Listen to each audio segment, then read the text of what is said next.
And now we get into the final section of the content creation portion of the guide and the final section of the guide as a whole, where YouTube talks about just going back to basics when it comes to your video and audio production. So when it comes to video production, you want to make it interesting. You want to try to use bright colors, high contrast, depth of field. Depth of field refers to kind of your separation from your subject to your background. So if you can kind of see behind me, the things in the background are a little bit blurry while I am in focus. That means I have some depth of field and separation from my background. If you have equipment that will allow you to do that, it just creates a little bit more visual interest.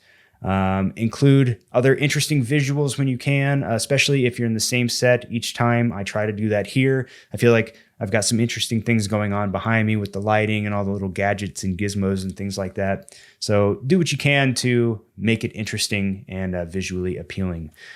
Also, moving on to talk about audio. Audiences are usually going to be more forgiving of subpar video and lighting than they will when it comes to audio. If you think about it, if you're watching a podcast, a video podcast, and maybe the visuals or what you're seeing aren't that interesting, but you find the audio content interesting, you can always turn off the visuals or stop looking. But if you're exposed to just like hums and static and poor audio quality, that's going to be a big turnoff because audio is the foundation of podcasting. So you want to focus on good quality audio when you can. So keep audio quality in mind at all times. Try to avoid using in-camera mics or filming in locations that's going to result in poor audio quality.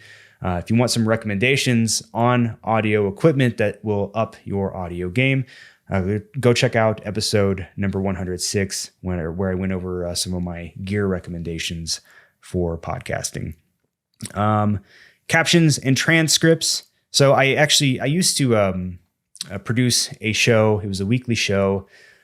And at the end of the show, we would add manual captions.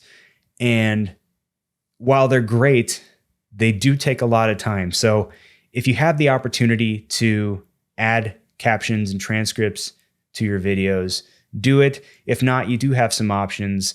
But adding captions and transcripts will allow you to reach a larger audience. Say, for example, those that have hearing impairments or maybe viewers that speak other languages, because you can include transcripts for other languages. Mr. Beast actually goes as far, and I know this is out of reach for a lot of people, including myself, but Mr. Beast actually goes as far as hiring voiceover actors to dub all of his videos in Spanish. He realized that I think he said only 10% of the world speaks English. So he's missing out on a lot of viewers by not offering his content in other languages. So he created a new channel and all of his content gets dubbed over in Spanish. And he's got millions of subscribers over there now as a result. So something to think about. You have caption files, you have transcripts. You can do it manually. Manual entry does take a long time. That's what we were doing in the show that I mentioned that I was producing. And then you have YouTube auto captions. All else fails, go with the auto captions. If you're someone who tends to speak clearly, typically the auto captions will do pretty well. And you do have the ability to go back in and edit any mistakes that the YouTube auto caption feature may have missed, if they misspell words or mishear you, whatever it may be. Next, you want to be accessible. You want to show your audience the real you. Talk directly to your audience when you can. YouTube says it's okay to be imperfect. You don't always have to get everything right. Can't tell you how many takes I've had to make on this episode already alone. Today, for some reason, today's recording's been a little rough, and it's definitely not perfect. I'm not super psyched on how I'm doing today, and I'm just going to be honest about that. But hey, as YouTube says, it's okay to be imperfect.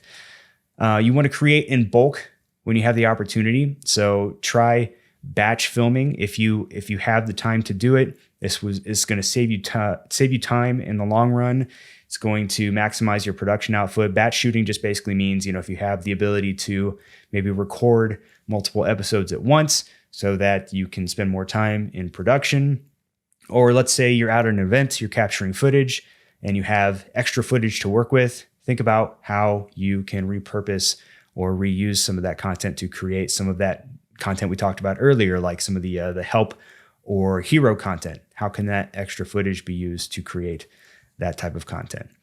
And finally, YouTube says to experiment. You want to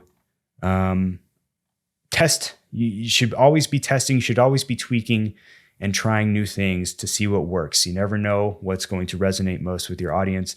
Use analytics as much as you can to fine tune your content. One great way to, especially when it comes to show formats, to figuring out how you can optimize your show format is to look at your watch retention graphs. And because those graphs will show you where typically people fall off of your episodes. If you're finding that people are usually falling off from your episodes at a certain point through your show, figure out why that might be and change that, maybe move some things around and see how you can get people to stick around longer. Because of course, the longer people watch, the better the retention is going to be. The algorithm's going to like that, and you'll get more views and more growth as a result.